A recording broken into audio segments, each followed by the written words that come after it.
નમસ્કાર દર્શક મિત્રો, હું જીગર દેવાણી આપનું સ્વાગત કરું છું। આજે ટાઉનમાં શરૂઆત કરીશું હેડલાઇન્સથી।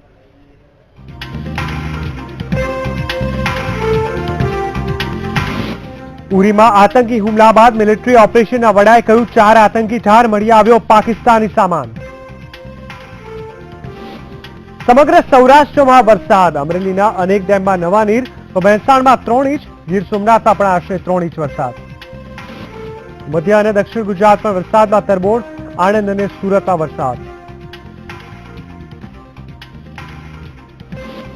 જીતુ વાઘાણીમાં તાકાત હોય તો મહેસાણાની ધરતી પર પગ મૂકી બતાવી ઉત્તર ગુજરાત પાસ કન્વીનર નરેન્દ્ર પટેલની ધમકી। આવતીકાલની ભાજપની બેઠક પહેલા વિરોધની શક્યતા।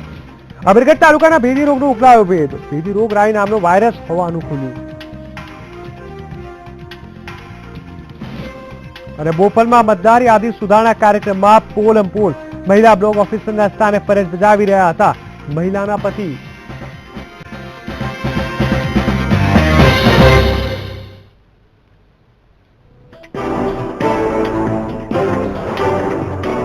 આજે ટાઉનમાં શરૂઆત કરીશું મહત્વપૂર્ણ સમાચારથી।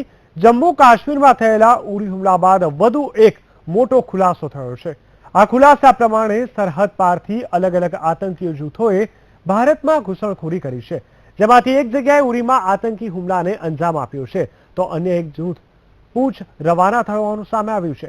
આતંકી હુમલાને પગલે એલર્ટ જાહેર કરી દેવામાં આવ્યું છે, સાથે જ પૂંછ તરફ રવાના થયેલા આતંકી જૂથ માટેની શોધખોળ પણ શરૂ કરી દેવાઈ છે। તો વધુ એક આતંકીઓની ટુકડી પણ કાશ્મીરમાં જ છુપાયેલી હોવાના સમાચાર પ્રાપ્ત થઈ રહ્યા છે।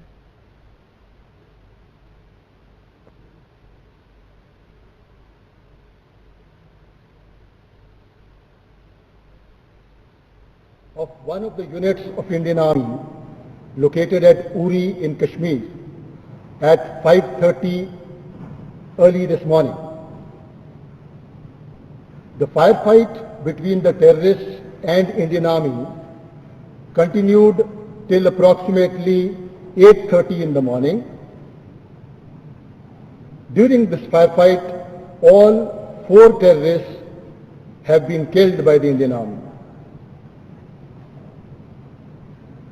The killed terrorists, they were all foreign terrorists, and as per the initial reports, they belong to Jaish-e-Mohammed Tanzim. જમ્મુના બારામુલ્લાના ઉરી સેક્ટર સ્થિત સેનાના હેડક્વાર્ટર પર આતંકીઓએ હુમલો કર્યો છે। આ હુમલામાં 17 જવાનો શહીદ થયા છે, જેને લઈને આઈબી દ્વારા દેશભરના રાજ્યો સહિત ગુજરાતમાં એલર્ટ જાહેર કરવામાં આવ્યું છે। તો અમદાવાદ એરપોર્ટ પર વિશેષ સુરક્ષા વધારી દેવામાં આવી છે। ગુજરાતના મહત્વના તમામ રેલવે સ્ટેશનો પર સુરક્ષા વધારી દેવામાં આવી છે, તો તમામ એરબેઝ સ્ટેશનો પર એલર્ટના આદેશ આપી દેવાયા છે।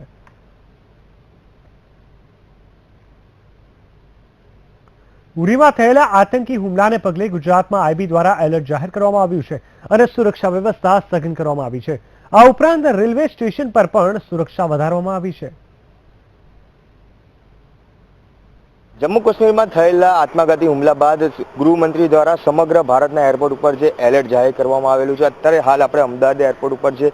અમદાવાદ એરપોર્ટ પર આપ જોઈ રહ્યા છો કે જે કડક બંદોબસ્ત ગોઠવી દેવામાં આવેલો છે। સીઆઈએસએફના જવાનો દ્વારા કડક ચેકિંગ ગોઠવી દેવામાં આવેલું છે, ચુસ્ત બંદોબસ્ત રાખવામાં આવ્યો છે। કોઈ શંકાસ્પદ વ્યક્તિ દેખાય તો તેની તાત્કાલિક ધોરણે જે પૂછપરછ કરવામાં આવે છે, તેની વસ્તુઓ ચેક કરવામાં આવી રહેલી છે। ખાસ કરી તમામ વસ્તુઓ કોઈ બી જો વ્યક્તિ શંકાના દાયરામાં દેખાય તો તેની તરત તેની અટકાયત કરી તેની સઘન પૂછપરછ બી કરવામાં આવી રહી છે।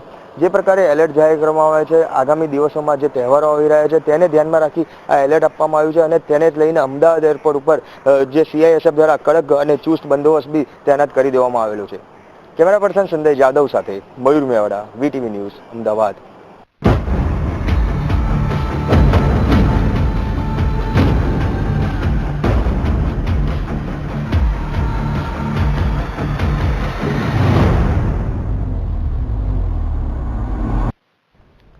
તો અમદાવાદના બોપલમાં મતદાર યાદી સુધારણા કાર્યક્રમમાં હોબાળો થતા સરકારી અધિકારીની પોલમપોલ સામે આવી હતી। બોપલ સ્કૂલમાં મતદાર યાદી ચકાસવા મહિલા બ્લોક ઓફિસરના સ્થાને તેમના પતિ નોકરી ફરજ બજાવી રહ્યા હતા। બ્લોક ઓફિસર સોનલ પટેલના સ્થાને તેમના પતિ નોકરી પર ફરજ બજાવતા હોવાનું બહાર આવ્યું છે, ત્યારે સોસાયટીનું નામ મતદાર યાદીમાં ન હોવાથી હોબાળો થયો હતો। ત્યારે વિગત બહાર આવી હતી અને સન ઓપ્ટિમા સોસાયટીના રહીશોએ આ ગફલત પકડી પાડી હતી, જ્યારે આ બાબતે વાત કરવામાં આવી હતી ત્યારે બ્લોક ઓફિસરના પતિએ ઉદ્ધતાઈ ભર્યો જવાબ આપ્યો હતો અને સવાલ એ છે કે શું આવા બેદરકાર અધિકારીઓ થકી મતદાર સુધારણા કાર્યક્રમ થશે?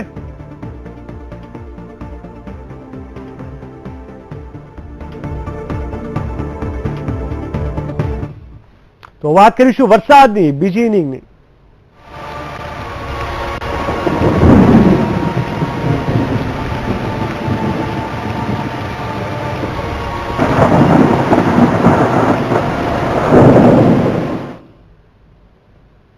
રાજ્યના કેટલાક વિસ્તારોમાં વાતાવરણમાં પલટો આવતા ફરી એકવાર મેઘાના ભંડાર થયા છે.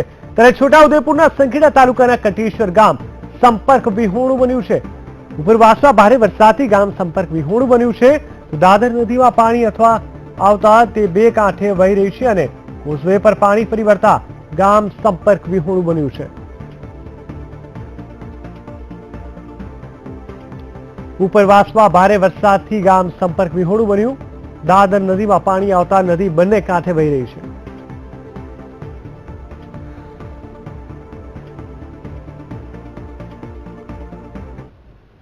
ખેડા કઠલાલના કાશપુરમાં કહી શકાય કે 20 મકાનો પર 10 વીજપોલ પડ્યા હતા.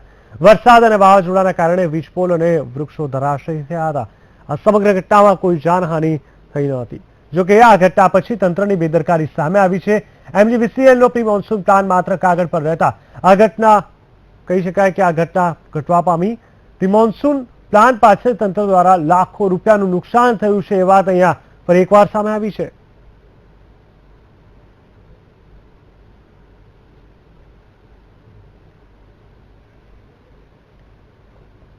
મેઘરાજાએ મોડા વિરામ બાદ રાજ્યભરમાં રી એન્ટ્રી કરી છે. મધ્ય ગુજરાતના આણંદના વરસાદી ધમાકેદાર વરસાદ એન્ટ્રી કરતા વાતાવરણમાં ઠંડક પ્રસરી ઉઠી હતી. આ વરસાદ પડતા સમગ્ર વિસ્તારમાં લોકો ગરમી સાથે ઠંડકની રાહત અનુભવી હતી. વરસાદ પડવાથી ખેડૂતોના ઊભા પાક જેવા કે જાર, ડાંગર, કપાસ, બાજરી તેમજ શાકભાજીને જીવતદાન મળ્યું હતું અને ખેડૂતોમાં આનંદની લહેર જોવા મળી હતી.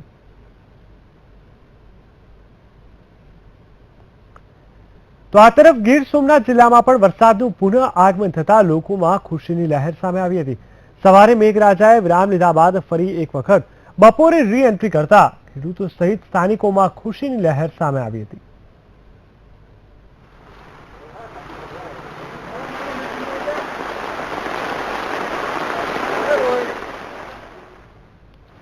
સૌરાષ્ટ્રના વાતાવરણમાં ફરી પલટો આવ્યો છે.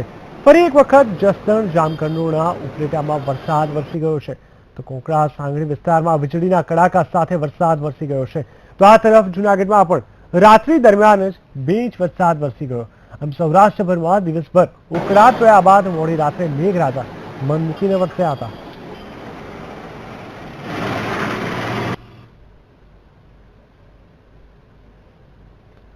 તો સૌરાષ્ટ્રમાં પણ મેઘરાજાએ મહેર વરસાવતા સ્થાનિકોમાં ખુશીની લહેર સામે આવી હતી. અમરેલી જિલ્લામાં સાવરકુંડલા, રાજુલા, જાફરાબાદ, બાબરા, ખાંભા, બગસરા વગેરે તાલુકામાં 1 થી લઈને 3 ઇંચ જેટલો વરસાદ પડ્યો છે. વરસાદની આવક વધતા જ અમરેલીના ટીબી ડેમમાં 2 ફૂટ જેટલું નવું પાણી ઉમેરાયું હતું.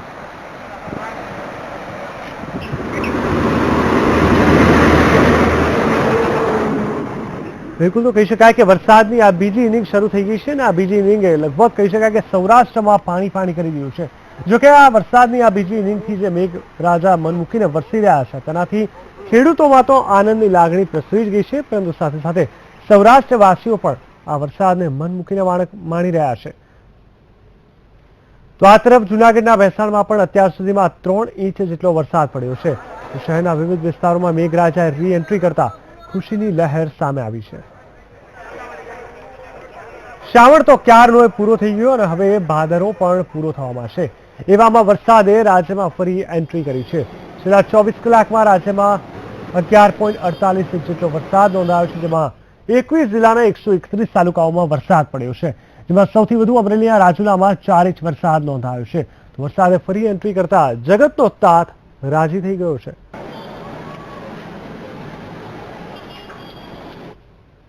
અમરેલીમાં જાફરાબાદના દરિયામાં કરંટ લાગવાના સમાચાર મળી રહ્યા છે. ત્યારે દરિયામાં કરંટ હોવાના સમાચાર મળતા 500 જેટલી બોટ કિનારે લાંગરી દેવાઈ છે. તેમજ માછીમારી કરતી અન્ય બોટને પણ કિનારે આવવા આદેશ આપી દેવાયા છે.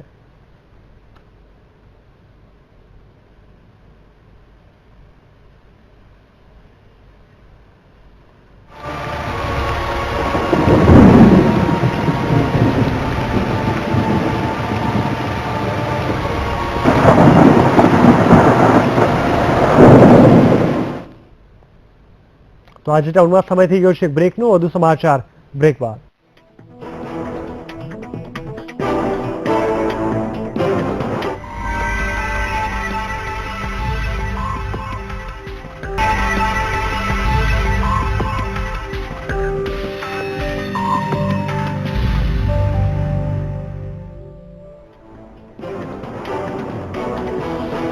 બ્રેક બાદ સ્વાગત છે આજે ટાઉનમાં. આગળના સમાચાર પર નજર કરીએ તો આણંદના અસોદર ગામે વેપારીના પુત્રનું 2 કરોડની ખંડણી માટે મર્ડર કરનાર આરોપીને ઝડપવામાં પોલીસને સફળતા મળી છે. ઉલ્લેખનીય છે કે શનિવારે એકલવ્ય પટેલના દીકરાનું અજાણ્યા શખ્સોએ અપહરણ કર્યું હતું. આરોપીઓએ જણાવ્યું કે જમીન પટેલને વાવરૂ જગ્યાએ પેટ્રોલ છાંટી સળગાવી દીધો હતો અને પછી જમીનના પિતાને ફોન કરી 2 કરોડની ખંડણી માંગી હતી. જે મામલે પોલીસે 4 આરોપીની ધરપકડ કરી છે.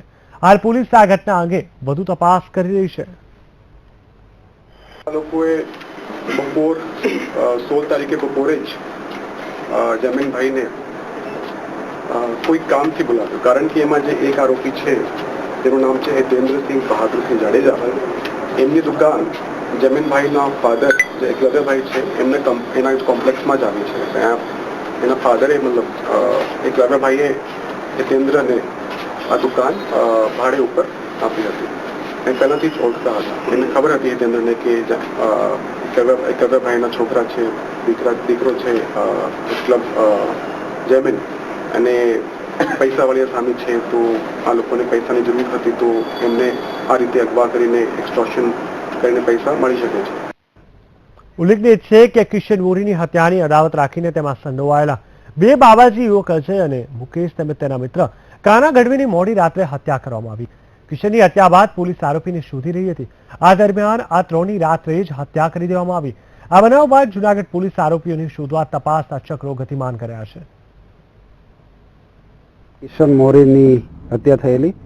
આ હત્યા 2 રિક્ષા ચાલકો વચ્ચે અગાઉ કોઈ માથાકૂટ થયેલી, એના અનુસંધાને થયેલી. એ હત્યાના આરોપી મુકેશ અને એની સાથે બીજા 2 ઈસમોની અત્યારે લાશ મળેલી છે. અમારું પ્રાથમિક અનુમાન એવું છે કે કાલે જે હત્યા થયેલી એની અદાવતમાં હત્યા થયેલી હોવી જોઈએ.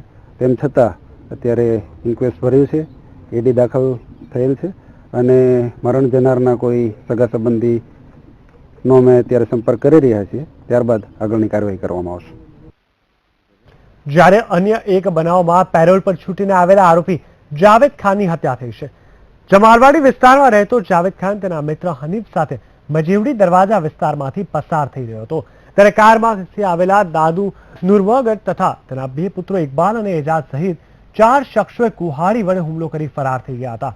પોલીસના જણાવ્યા અનુસાર મૃતકના ભાઈ અને ભાણેજને હુમલો કરનારા શખ્સો સાથે થોડા દિવસો અગાઉ મારામારી થઈ હતી, જેના બંદૂકમાં આ ઘટના બની છે. તેમજ મૃતક શખ્સને એક મહિલાને મારવા માટે મજબૂર કરવાના કેસમાં આજીવન કારાવાસની સજા ફટકારવામાં આવી હતી. હાલ સુરત જેલ ખાતેથી પેરોલ ઉપર છૂટીને તે જૂનાગઢ આવ્યો હતો. કિશાભાઈ મૂળભાઈ મોરી તથા તેના ભત્રીજા વાંદા ફાટક બાજુ ઘાસ કાપવા માટે જતા હતા. તે સમય દરમિયાન વિશ્વકર્મા સોસાયટી પાસે પોતાનો બાઇક ઊભું રાખી ઊભા હોય ત્યારે 4 દિવસ અગાઉ પોતાને રિક્ષામાં પેસેન્જર ભરવા બાબતે મરણ જનારને બાવાજી રિક્ષાવાળા સાથે માથાકૂટ થયેલી હોય તેનું બંદૂક રાખીને બાવાજી રિક્ષાવાળાએ તેના પર ફરીવાર હુમલો કરી અને મોત નિપજાવેલ હોય. જૂનાગઢમાં માત્ર 36 કલાકમાં 5 હત્યા થઈ છે, જેમાં 16 સપ્ટેમ્બર 2016ના રોજ રિક્ષા ચાલકની હત્યા કરાઈ. કિશનભાઈ મોરી નામના શખ્સ બાઇક પર ચારો લેવા ગયા ત્યારે હત્યા થઈ ગઈ. 17 સપ્ટેમ્બર 2016ના રોજ ફરી આ ખેલા લોહિયાળ ખેલ 3 શખ્સોની કરાઈ નિર્મમ હત્યા, જેમાં મુકેશ બાવાજી, અજય બાવાજી, કાનો ગઢવી નામના 3 શખ્સો રિક્ષા ચાલકની હત્યામાં સંડોવાયેલા હતા. કહી શકાય કે કાયદા વ્યવસ્થાની સ્થિતિ કેટલે અંશે કથળી ગઈ છે સૌરાષ્ટ્રમાં, અને ખાસ કરીને જૂનાગઢમાં તેનું આ જીવતું જાગતું ઉદાહરણ છે. કારણ કે 36 કલાકની અંદર 5 હત્યા એ ઘણું બધું કહી જાય છે અને સ્વાભાવિક રીતે જ આ બનાવને લઈને શહેરીજનો પોતાને અસુરક્ષિત માની રહ્યા છે.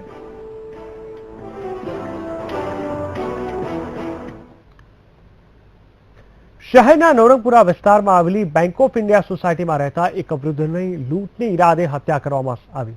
72 વર્ષીય વૃદ્ધ મહિલાનો એકલતાનો લાભ લઈ લૂંટ કરી હતી. વહેલી સવારે ઘરમાંથી જ તેમનો મૃતદેહ મળી આવતા સમગ્ર વિસ્તારમાં ચકચાર મચી ગઈ હતી.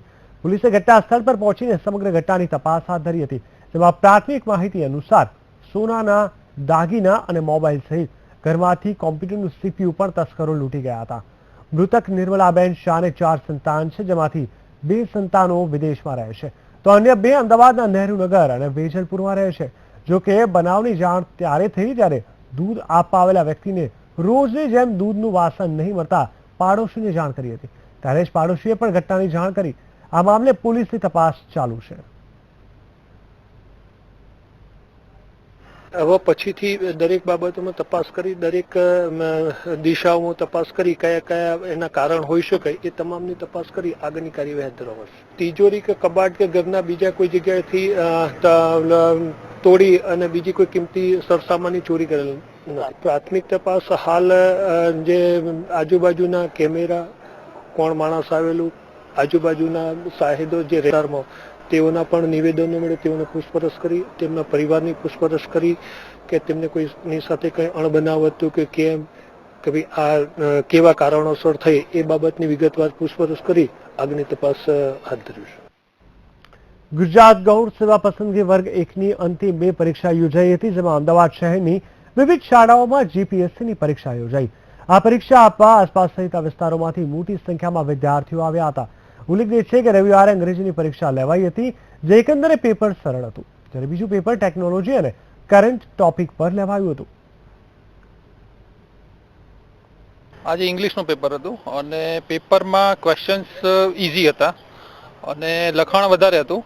લગભગ 7-8 ક્વેશ્ચન એવા હતા જેની અંદર લેટર જ લખવાના અને નિબંધ હતા, પણ બધા ક્વેશ્ચન્સ ઇઝી હતા.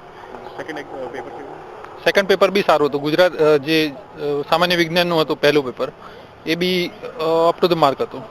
લેન્ધી હતું પણ જીપીએસસી એનું સ્ટાન્ડર્ડ હાઈ કર્યું છે, જે આપણા ફ્યુચર માટે બરાબર છે. એ લોકો લેન્ધી રાખ્યું છે અને બધું સબ્જેક્ટ વાઇઝ પૂછ્યું છે, ગ્રામર એ બધું બરાબર પૂછ્યું છે. બીજી એક્ઝામ જે બાકી છે હવે કઈ બાકી છે? GS5 બાકી છે. આપણે વિજ્ઞાન, ટેકનોલોજી અને બધાનું આવવાનું છે. જનરલ નોલેજ આપણે અત્યારે કરંટમાં શું ચાલે છે એની વિશે બીજું પેપર છે આપણે. તો આજે ટાઉનમાં ફરી એકવાર સમય થઈ ગયો છે બ્રેકનો. વધુ સમાચાર બ્રેક બાદ.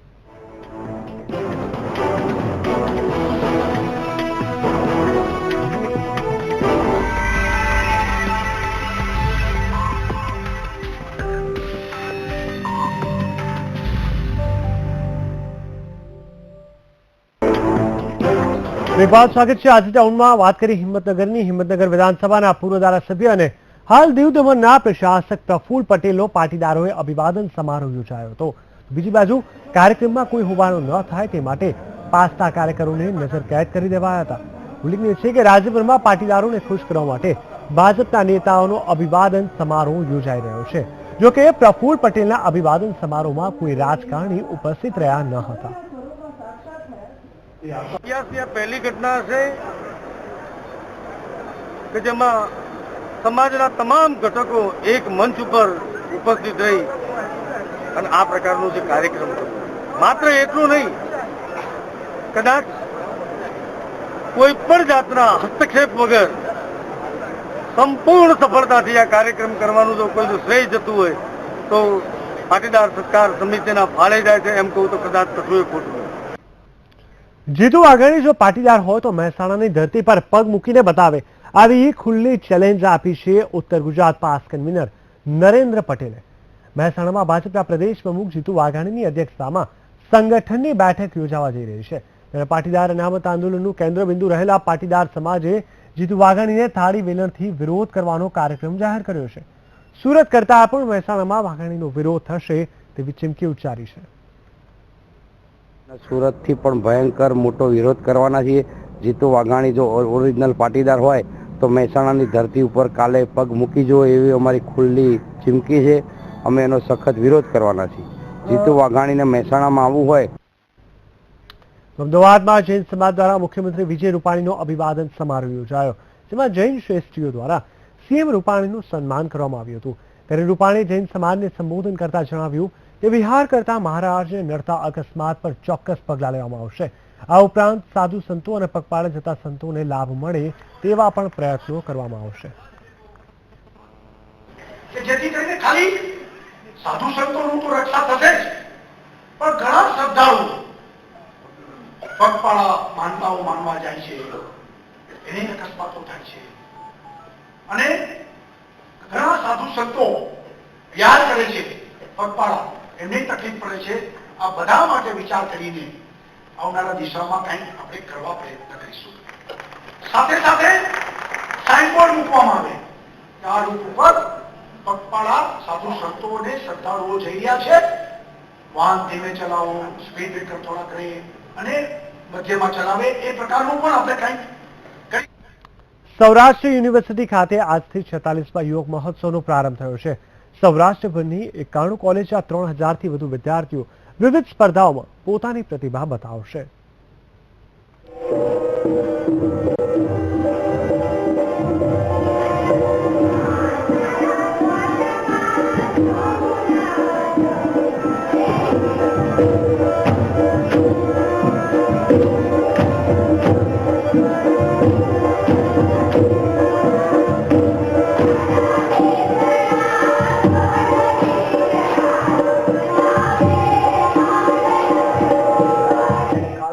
સૌરાષ્ટ્ર યુનિવર્સિટી ખાતે શરૂ થયો યુવક મહોત્સવ. આજથી શરૂ થયેલા આ યુવક મહોત્સવમાં વિદ્યાર્થીઓ દ્વારા પોતાની કલા અને પ્રાચીન ગરબા રજૂ કરવામાં આવ્યા. 3 દિવસ ચાલનારા આ ફેસ્ટિવલમાં સંસ્કૃતિ અને સાહિત્યની અનુભૂતિ કરાવવામાં આવશે. આ વખતના ફેસ્ટિવલમાં જુદી જુદી કોલેજો યજમાન બનશે. આ ઉપરાંત યુવક મહોત્સવમાં સૌપ્રથમ વખત હાલરડું ગાવાની સ્પર્ધા ઉમેરવામાં આવી છે, એટલે કે પ્રાચીન સાંસ્કૃતિક વિરાસત આ વર્ષે જોવા મળશે. પ્રથમ દિવસે જ ડાન્સ તેમજ કાઠિયાવાડી રંગ જોવા મળ્યો અને દર્શકોને મંત્રમુગ્ધ કરી દીધા. લોકગીત અને લોકનૃત્ય સાથે ઝૂમી ઉઠ્યા.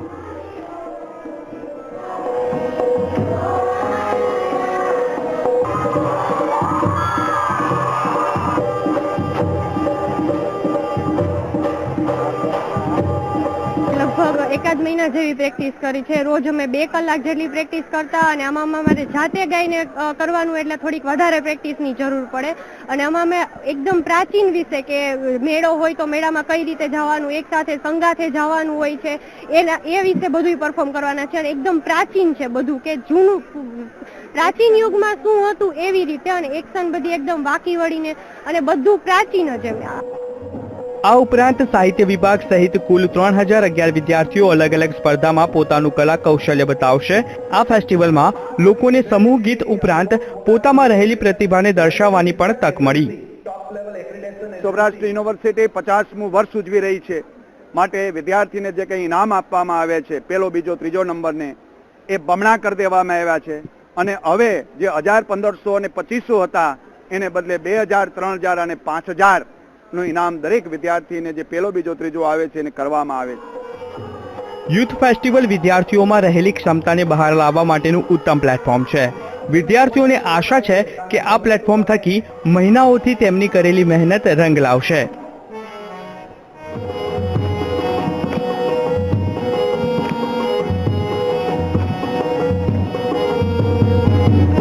કેમેરામેન ધવલ ગોંડલિયા સાથે કેવલ દવે, વીટીવી ન્યૂઝ, રાજકોટ. તો આજે ટાઉનમાં બસ આટલું જ. વધુ સમાચાર માટે જોતા રહો વીટીવી ન્યૂઝ ગુજરાતી. નમસ્કાર.